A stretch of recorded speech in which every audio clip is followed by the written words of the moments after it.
Hello friends, welcome to today's session. Today I am going to discuss with you about the performance parameters of three-phase induction motor. If you have gone through my previous videos, I have given the details of how to design the induction motor. Different calculations to be made while designing the induction motor, that is covered in previous videos. And once the design part is over, then our work being a designer is to check the performance of the motor. If the performance is matching to the standards, or if the performance is within the specific limits, then the machine is appropriate, or the design which we did is correct. So performance parameters are going to decide whether the design which you have done for the machine is correct or not. Hence, I can say performance parameter is decision making part in design of any machine, where we are trying to will be trying to decide whether the design which we did is correct or some modifications are needed in that design. In today's session, I am going to talk about concept of flux density distribution, then MMF calculation through various parts of the machine or various parts of induction motor, no load current calculation, and then also we are solving some numericals on no load current calculation.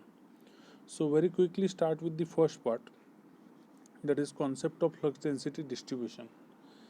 In this concept of flux density distribution, we need to understand we are talking about the flux density in air gap.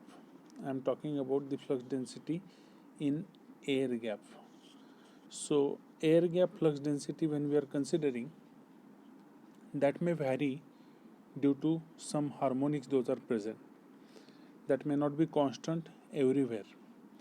So in order to understand this, we need to understand the figure which is drawn here. So if you concentrate on this figure, I have enlarged it so that you can understand. See, what we did in this figure is we have drawn, first of all, the fundamental component here. This is a fundamental component which is shown, fundamental component of flux distribution or flux density distribution, I can say. Then after the fundamental component, it is considered that third harmonic is present. Third harmonic is present. Why the harmonic is present or what is its impact, those all things are covered in previous videos, so you can go through them and you can understand. So a flux density distribution we are trying to study here. This is a fundamental component. Fundamental means normal component without any losses, without any harmonics considered there. After that, this was the third harmonic which is present. Then due to this third harmonic, the actual flux density will change its shape. It should not be always like a fundamental component. Means it is not ideal, it is not normal, it changes the shape, flux density. That shape is shown here with this dotted line, which is called flattened flux density. This flattened flux density is trying to show us the representation of actual flux density in the air gap. Actual flux density I am saying. So see what we have understood out of it. This shape is the ideal shape. Then the actual shape is represented here with the dotted line. And why it has happened, why there is difference between two shapes, the difference is because there is harmonics which is present in the flux density, I can say, in the flux. It is the impact of harmonics. So if we study this carefully, we can understand that at this point, I can say at this point, the flux density which is fundamental component and the actual flux density, those both are matching each other. If I draw this diagram, say ideal diagram, so I can say this is the axis, as it is drawn at the center, I could say this is the axis for that. So this is considered as direct axis. Likewise, there is one more concept which is called interpolar axis. So this axis is considered here as interpolar axis, and this was considered as direct axis. So now what I am trying to say, if I observe this point which is shown here, this point, at this point both the shapes are matching each other. Which both shapes? The ideal shape of the flux density and the practical shape of flux density. And what has happened here is, if you observe the ideal shape of flux density, the flux density is more in ideal shape, while it has reduced somewhere here. In this part it has reduced. Why it has reduced? It is because the third harmonic component which is present. Because of that, this actual shape is reduced and flattened likewise. Hence, if I consider this point is occurring at say 30 degrees from this direct axis. If this is the direct axis we have considered, which occurs at say 90 degrees. So before 30 degrees to which here this point occurs.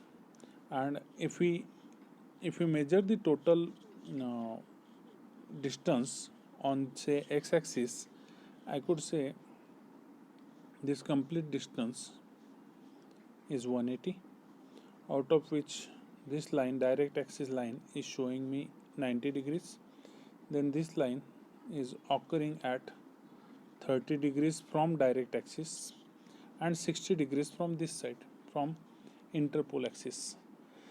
So simply I can understand out of this diagram that at 60 degrees from interpole axis, at 60 degrees from interpole axis and 30 degrees from direct axis, we have got a point where the actual flux density in the air gap is equals to the fundamental component, is equals to the magnitude of fundamental component of flux density.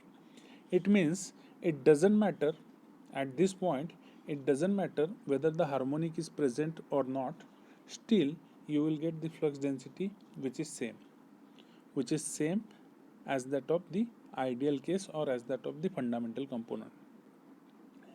Hence, in the calculations, we need to consider this point as important point, because if we check on the other points, the fundamental component is different and the actual value is completely different. So if these two values are different, then we could not consider any value in between these points, and we are considering the value at this point where both components, fundamental component and the component with harmonics, that is flattened flux density component, both are matching to each other. So 30 degrees from direct axis and 60 degrees from interpolar axis, the point occurs where the fundamental component of flux density is matching with the actual value of flux density in air gap. That is why this point is very important, and this point is considered in the calculation. So let us come back to the calculation part. If you understood this, what has happened in this diagram, then I said that the flux density at 30 degrees from direct axis, you have understood it now. This is direct axis, so this point I am talking about. 30 degrees from direct axis is equals to flux density at 60 degrees from interpolar axis. So B 30 degree, that is the representation of flux density. B stands for flux density. 30 degrees is showing that this is the distance of 30 degrees from direct axis. So B 60 degrees is equals to, B 30 degrees is equals to B 60 degrees, which is equals to BM1 cos 30 degree. BM1 cos 30 degree. What is this BM1? BM1 is nothing but the flux density at this point. BM1 is nothing but the flux density at this point. So flux density at this point is nothing but BM1 cos 30 degree. That is what it is considered. It is again, you can understand the figure which is drawn.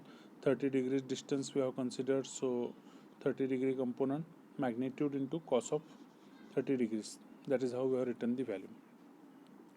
So if we put the value of this cos of 30, that is root 3 by 2, and the angle which has occurred there, say pi by 2 value is considered there, then finally this answer we will get. After solving this, we will get the answer. This is equals to 1.36 B average.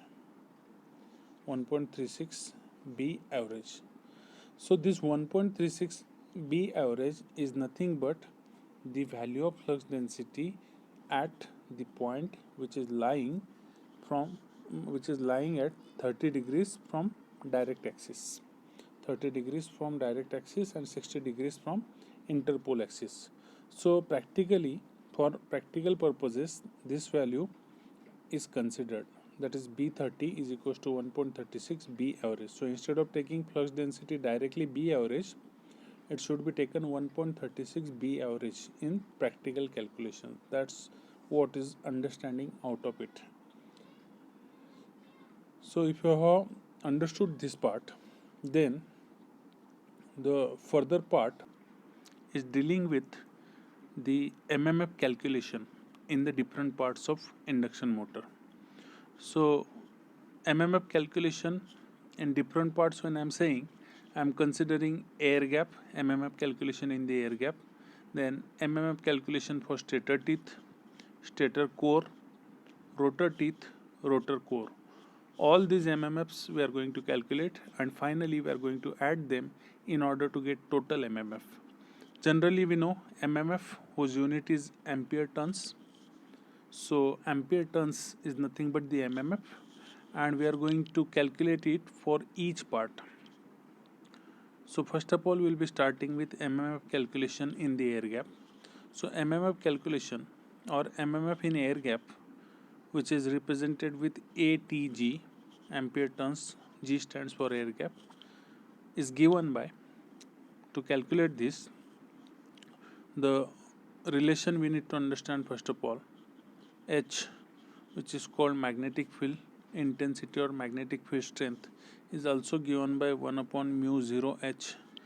You might be aware of the relation, that is B is equals to mu H, and for air gap this mu in fact is equals to mu 0 mu R, and mu R is equals to 1 for air gap. This mu R is equals to 1 for air gap, and hence this relation becomes B is equals to mu 0 H. So for air gap, relation is flux density B is equals to mu 0 into H. If this is the relation, then I could say H is equals to B upon mu 0. Hence I have written here H is equals to B upon mu 0, whose unit is ampere turns per meter. Ampere turns per meter, because H is the flux density or field intensity, magnetic field intensity, which is given by ampere turn AT by L, or moreover it is given by, you might have seen this formula several times, H is equals to Ni upon L. This formula you may be aware of, familiar with. N is number of turns, I is current, and L is length we are considering. So if I consider the units, it becomes ampere turns per meter. So if it is ampere turns per meter is the unit for it, then I can say, if I multiply this value with the length, that is going to become ampere turn. Ampere turn per meter, I am going to multiply it with length, that is having the unit meter. So what is remaining? Ampere turn. Hence what we did is ATG, ampere turns in air gap, ampere turns of air gap, is equals to 1 upon mu value. If you consider that becomes this, that is 8 raised to 5, I can say, into B is going to become B60. Instead of B, it is going to become B60 into kg into Ig.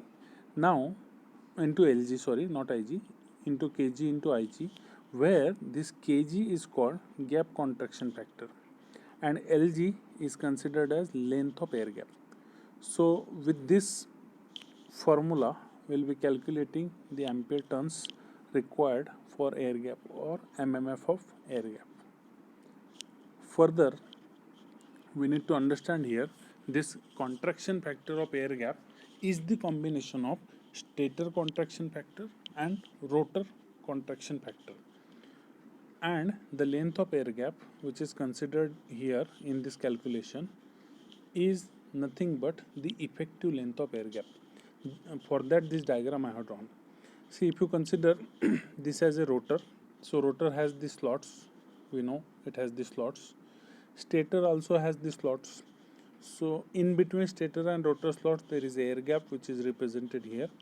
Generally or normally we are considering this much part as a air gap which is shown here. Generally we are considering this much as air gap, means the part which is present between stator and rotor, we are considering that as generally air gap. But the effective length of air gap is to be considered this much. Effectively this much is the air gap. So we have to consider the air gap which is this much. So instead of directly, even though it is written Lg, that Lg value is not this, but it is this value. Okay. Apart from that, one more thing which is present there, that I have called it as Kg, that is gap contraction factor. So this gap contraction factor is the combination of rotor gap contraction factor and stator gap contraction factor. Okay. Further, this was the calculation for air gap ampere turns. Further, if we move further, then the calculation goes for MMF of stator teeth. MMF of stator teeth, for that again we need to consider the stator. MMF of stator teeth I am calculating. So if I consider this as a stator, this is going to be a teeth and this is going to be a slot. So this one is slot, this one is considered as tooth. So for that stator tooth or stator teeth, when we are calculating the MMF, we need to understand that for parallel slided slots, flux density is uniform along the length. Parallel slided slots means when we are considering the slots of the shape, if the slot of the shape, this shape if you are considering, or simply if you are considering the slot shown like this. See here the side, one side of the slot is parallel to other. You can understand this. If the slot side is having each slide parallel to other, one side parallel to other, then the flux density which is present here is considered as uniform. While if the shape is different, like if I am using such type of slot, so we know flux density which is function of distance. If this shape varies, flux density varies. Generally flux density B, we are considering it as phi by A. So if area varies, flux density varies. Hence, for other shapes of slots, we should not consider the flux density which is uniform everywhere, but to make the calculations, instead of directly taking the flux density value, what we need to do is we are taking the flux density at the distance which is 1/3, which is at 1/3 height from narrow end is considered for calculation. You need to understand this, which is shown in this diagram. See, this is the tooth which is shown. So this is narrow end of the tooth. From this narrow end, 1/3 height and 2/3 height. If you add 1/3 and 2/3, it becomes 3/3, means equals to 1, total 1.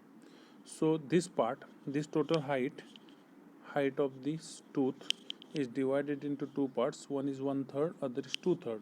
And at the height of 1/3 from this narrow end, this was narrow end, from this narrow end 1/3 height, we need to consider the flux density at this point, at this height we need to consider for calculations. And why it is so?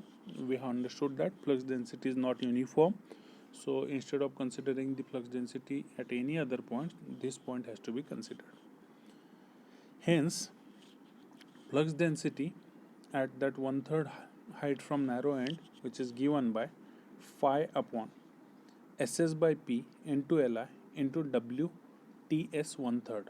Now this SS is standing for number of stator slots, P is number of poles, Li length of iron part, and WTS width of stator teeth, we can understand.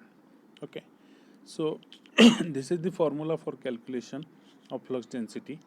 Once we calculate flux density, we need to understand from this flux density we are taking the value of B 60 degrees, that is flux density as at 60 degrees angle or 60 degrees distance, right?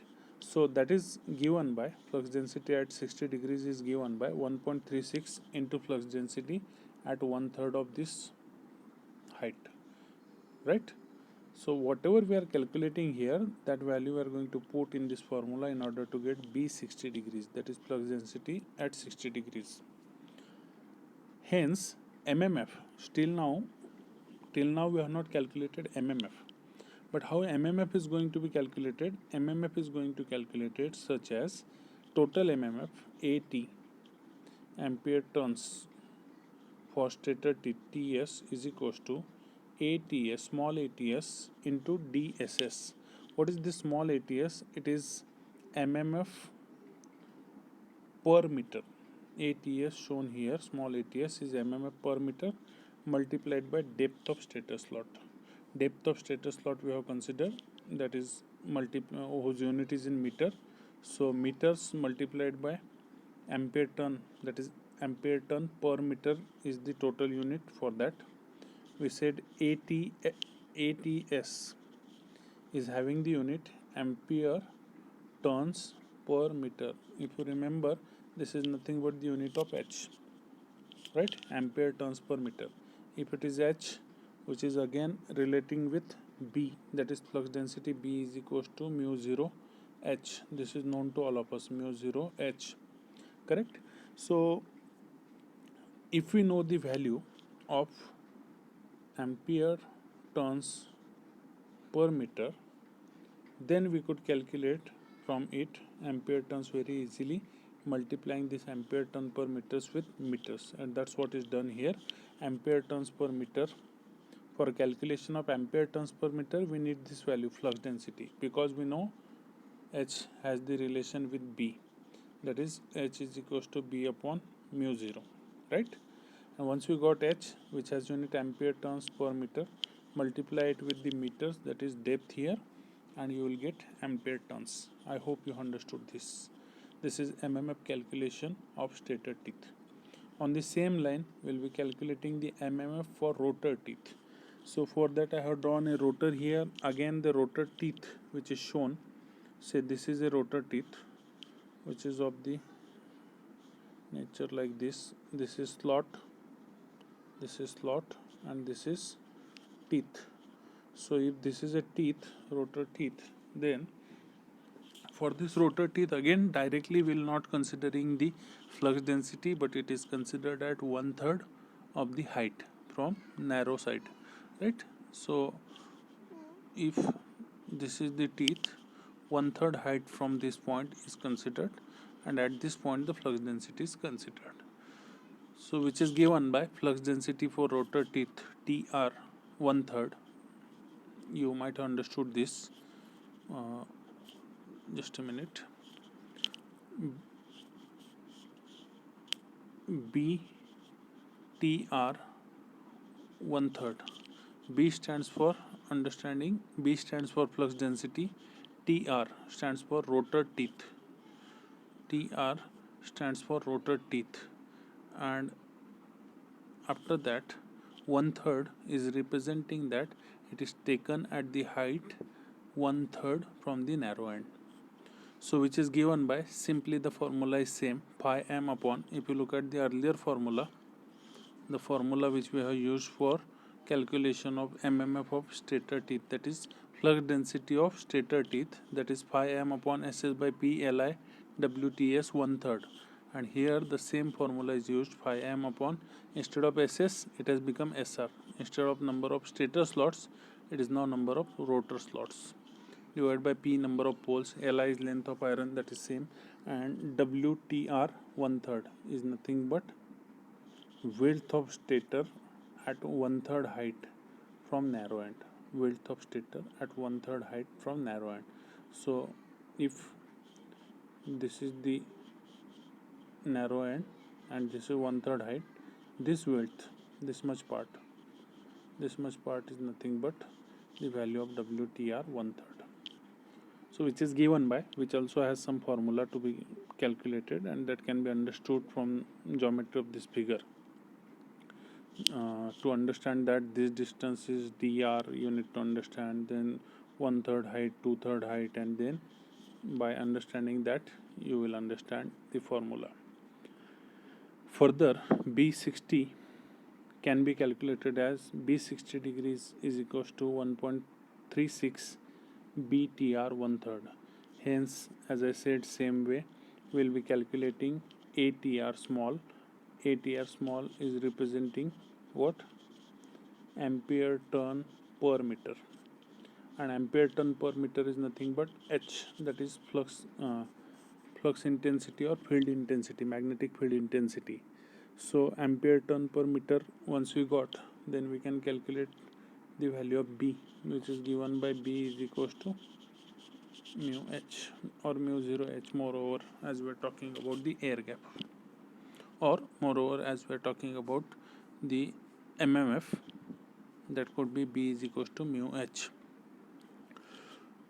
On the same line, as we have calculated the MMF of rotor teeth, we are going to calculate the MMF for stator core and rotor core, out of which for rotor core, length of path through stator core. First of all, stator core we are starting, ATCS MMF of stator core.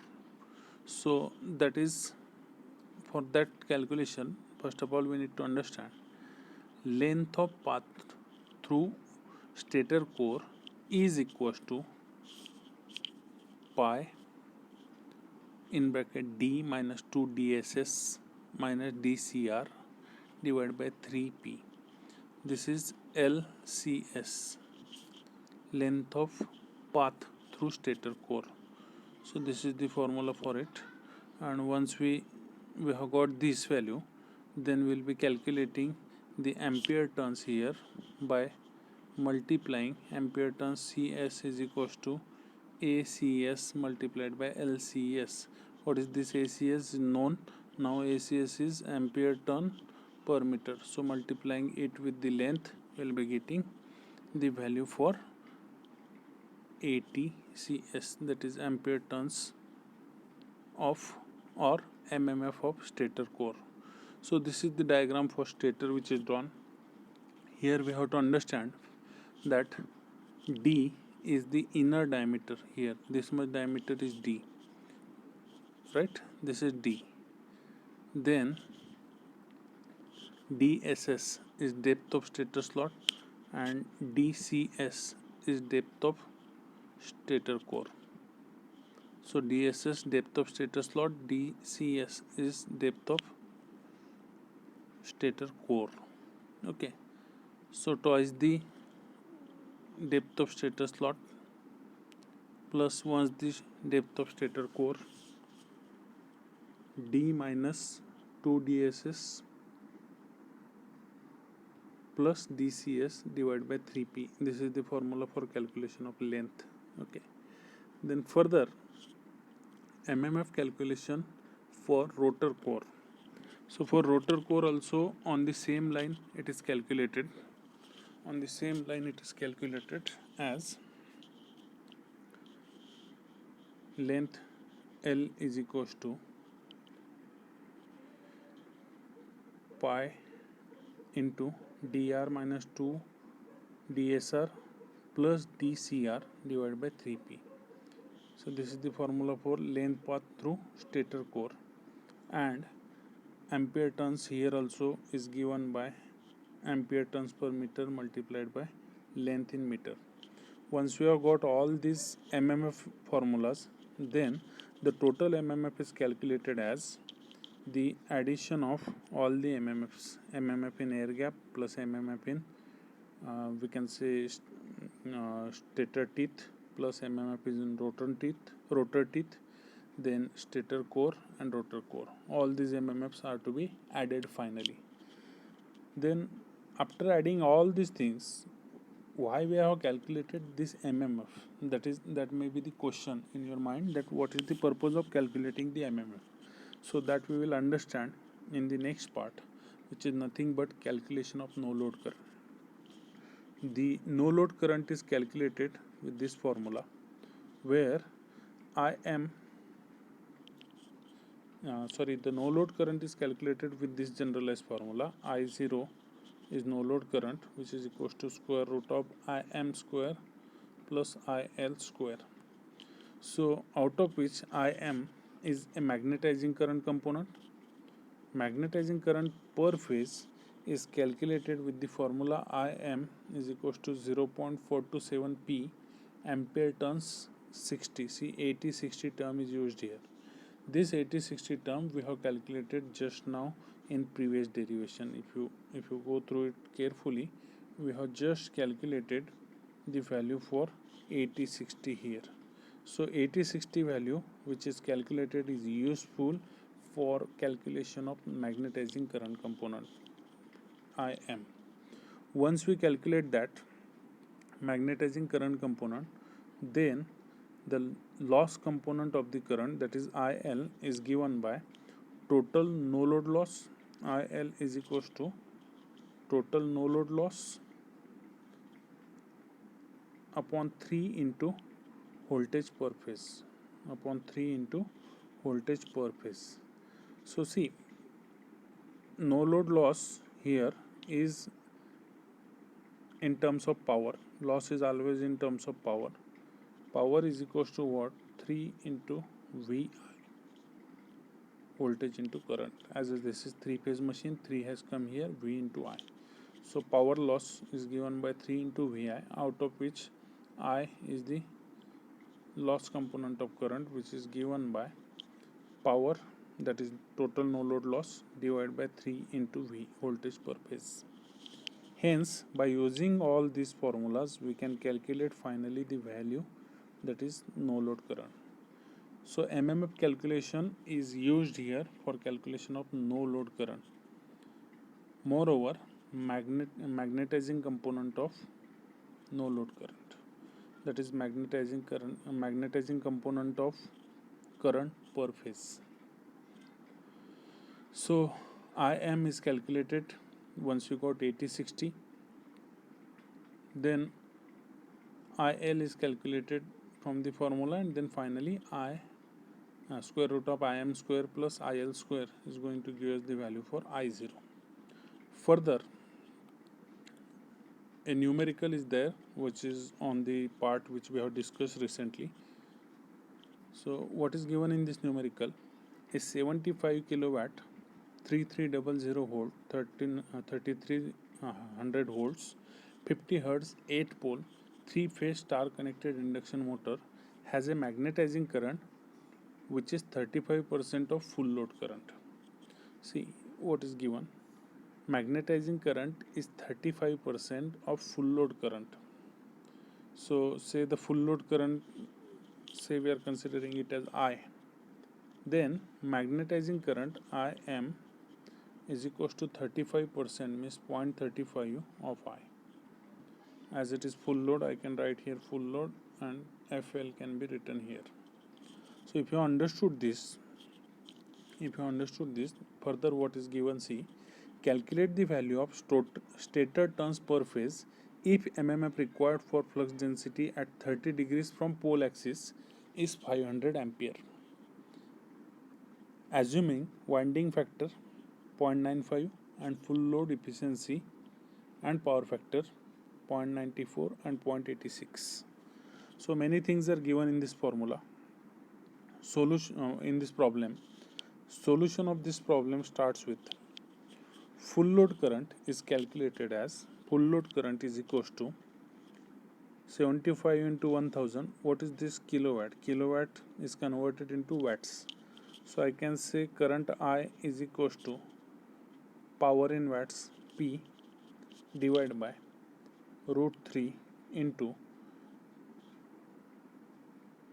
3300 should be there instead of 3000. It should be 3300, that is voltage.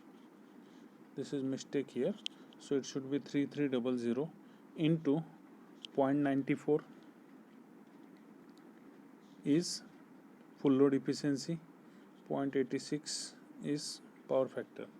So what can I write for this? I can say this is nothing but the formula for what? 3-phase power is equals to root 3 Vi cos phi. Moreover, this is the formula for P, and efficiency is equals to efficiency, which is equals to output upon input. Efficiency is given by output upon input. So hence, if you correlate all these things, current value which is taken out here, because what we did here, we have written here the formula for efficiency is equals to output upon input. So output power is given here 75 kilowatt, so which is written 75 as unit, SI unit is watt, 75 into 1000 kilowatt, right, divided by root 3 Vi cos phi. This should be the value for input power. Input power is given by P is equals to root 3 Vi cos phi. Hence, simply and finally, I could say the formula for full load current is equals to W, that is output power, upon root 3 into Vi taken on the other side into efficiency into cos phi. If we calculate that, that comes to be 17.9. Still if you have not understood this, how this formula is written, then you need to understand efficiency is equals to output upon input. That is one thing. Output is given in the problem statement here, and input is equals to root 3 Vi cos phi. So if I put all these things, I can say I is equals to W upon root 3 V efficiency cos phi. Okay, this is the formula where W is output and this is efficiency, power factor, voltage. If we put all those values, you will get full load current is equals to 17.9 ampere. If this is full load current, the relation given to us in the problem is that magnetizing current IM is 0.35 I full load, that is 35% of full load current. Hence IM is equals to 0.35 into full load current, which comes to be 6.26 ampere. Then the further part, also we know magnetizing component of current IM is equals to 0.427 P8060 divided by kWs into IM, where this kWs into LM, where this kWs is nothing but winding factor, which is given as 0.95. Then this LM is nothing but the length, LM, this is current IM, is it,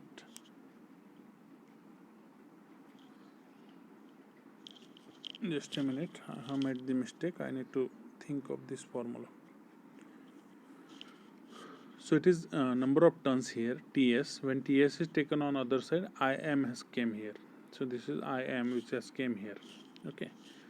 So finally, we can say that the formula IM, after putting the values in the formula IM, will get, I will put P value, which is number of poles, that is 8 in the given equation. 0.427 is constant. 8 is number of poles given in the problem. 8 is 0. 8 is 60 degree, is again 500 which is considered. 500 which is considered, divided by kW into TS. Now you may be confused that from where this TS has came, because looking at the formula previously, if you look at this formula previously, TS term is present here, number of turns of stator, and that's what is asked to calculate in this problem. Calculate the value of stator turns, that's what is asked. Hence TS is equals to 288 is the final answer. So with this I stop here for this today's session. If you have liked this video, I request you to please subscribe the channel.